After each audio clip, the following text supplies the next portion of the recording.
jangan lupa like, subscribe, nyalakan tombol notifikasi, dan share ke teman-teman kamu ya. Ini terjadi beberapa bulan lalu saat aku mengantar ayah ke rumah sakit. Ia mengeluhkan rasa sakit yang tajam di sisi kanan perut bagian bawahnya. Setelah beberapa tes, diketahui bahwa ayah mengalami gagal ginjal dan kondisinya bisa kronis jika sedikit terlambat. Dokter sangat marah karena ayah mengabaikan rasa sakitnya selama hampir setahun. 4 hari setelah operasi, keadaan ayah membaik. Namun karena kesalahan administrasi rumah sakit, ia harus dipindahkan ke bangsal umum. Kamar barunya sangat bau. Kuperhatikan memang seluruh koridor berbau seperti binatang mati. Dan dari salah satu pasien yang pulang, kami tahu bahwa bau itu berasal dari seorang penderita tumor yang muntah di lantai koridor pagi itu. Kami sempat protes ke pihak rumah sakit, tapi karena tidak ada ruangan lain dengan tempat tidur kosong, akhirnya kami tinggal di kamar baru itu. Di sanalah aku bertemu si gadis tumor. Mungkin kalian bertanya, apa sih yang membuat cerita ini istimewa? Yang pasti, cerita ini bukan tentang perjalanan medis ayah, tapi tentang sesuatu yang lebih sulit kuungkapkan dengan kata-kata dan akan selalu terngiang di pikiranku. Namanya Kinan, seorang gadis berumur 14 tahun. Ayahnya meninggal saat ia masih TK, dan kakaknya menikah dengan seorang mantan narapidana. Kini ia hanya berdua dengan ibunya yang bekerja sebagai cleaning service. Selama ini kupikir hal seperti itu hanya terjadi di film. Tapi sekarang aku tahu, bahkan film pun terinspirasi oleh kehidupan nyata orang-orang seperti Kinan. Kinan memiliki tumor seberat 8 kg di perutnya. Kondisinya sangat menyedihkan. Beratnya tidak lebih dari 35 kg. Dan untuk berdiri saja, dia tidak kuat. Dia benar-benar hanya kulit dan tulang.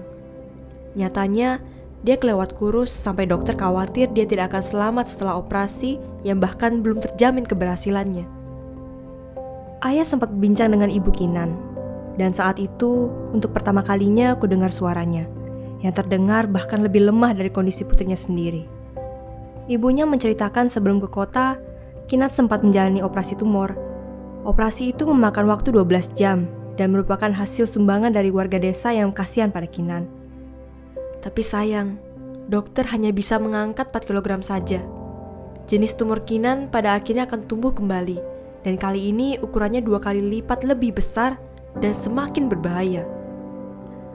Hari ini aku kembali menjenguk ayah, dan tak sengaja aku melihat Kinan yang terbaring lemah ditemani ibunya. Ekspresi ibunya sangat tunduk dan lemah. Lemah bukan karena fisik, tapi karena kelelahan emosional. Dari penampilan pakaiannya, dia tampak kekurangan. Aku tidak pernah melihatnya tersenyum sekalipun. Mungkin dia sudah tidak mampu tersenyum. Di hati kecilnya, dia tahu Kinan tidak akan berhasil selamat. Tetapi ia berusaha keras untuk terus mempertahankan hidup putrinya. Setidaknya untuk beberapa hari, atau beberapa bulan, atau jika memungkinkan, selamanya. Kinan memiliki pipa panjang yang dimasukkan melalui lubang bawah dan saluran kemihnya, karena pembuangan normal sudah tidak memungkinkan untuk kondisinya. Dia terlalu lemah bergerak. Ibunya memberitahu bahwa tumornya sudah menyebar ke seluruh perutnya, sehingga tidak ada tempat untuk makanan ataupun air. Apapun yang masuk akan keluar. Dia bahkan tidak bisa menampung setetes air dalam dirinya. Bau busuk di bansalnya berasal dari cairan yang dikeluarkan tubuhnya melalui pipa. Semua isi perutnya sudah terinfeksi dan perlahan membusuk dalam dirinya. Pada hari ayah keluar dari rumah sakit, beberapa dokter spesialis datang untuk memeriksa Kinan dan berbicara tentang mengambil resiko mengoperasi Kinan untuk kedua kalinya. Mereka memperingati ibu Kinan tentang tingkat keberhasilan yang sangat rendah, namun sang ibu memutuskan untuk mencobanya. Dia tahu dia tidak punya kekuatan dan uang untuk merawat gadis kecil itu. Operasi itu kesempatan untuk menyelamatkan atau membebaskan putrinya dari kehidupan neraka yang dialaminya selama bertahun-tahun. Saat itulah terakhir kalinya aku melihat Kinan. Aku menulis kisah ini pada hari terakhir aku melihat Kinan. Aku masih ingat dia menatapku dengan mata kosong. Tapi aku tahu mata itu penuh mimpi. Dia melihat semua kesulitan yang dialami ibunya. Tapi dia tidak bisa mengatakan, "Aku akan baik-baik saja. Aku akan sembuh dan kita akan bahagia lagi." Aku masih ingat saat dia berkata pada ibunya, "Andai aku bisa makan pisang goreng, Aku tahu dia hanya mencoba bercanda, tapi kulihat ibunya menahan tangis. Dia bahkan tidak bisa bilang, "Ya sayang, kamu bisa makan sebanyak yang kamu mau begitu kamu keluar dari rumah sakit ini." Beberapa kali aku meminta ayah menanyakan kabar Kinan jika ia melakukan kontrol rutin ke rumah sakit. Tapi ayah tidak mendapatkan informasi apa-apa karena perbedaan seksi unit pemeriksaan. Saat libur sekolah, akhirnya aku menyempatkan diri pergi ke rumah sakit dan mendatangi kamar Kinan yang ternyata kini sudah kosong. Dokter yang menangani Kinan memberitahuku bahwa Kinan meninggal 2 bulan setelah operasinya. Melihat Kinan membuatku bertanya, kenapa orang khawatir tentang uang dan kemewahan saat mereka memiliki semua yang mereka inginkan? Membuatku malu dengan semua keluhan kecilku yang sangat tidak sebanding dengan beban Kinan. Mungkin kita tidak bisa membeli baju atau sepatu bermerek, tapi kita masih memiliki hidup. Senang, sedih, dan apapun di antaranya.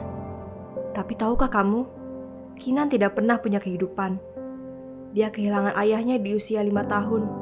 Dia berjuang melawan tumor saat gadis lain seusianya bermain, tertawa, mengobrol tentang cinta, pergi ke sekolah, dan memimpikan masa depannya. Sungguh, kebahagiaan itu sebenarnya sederhana.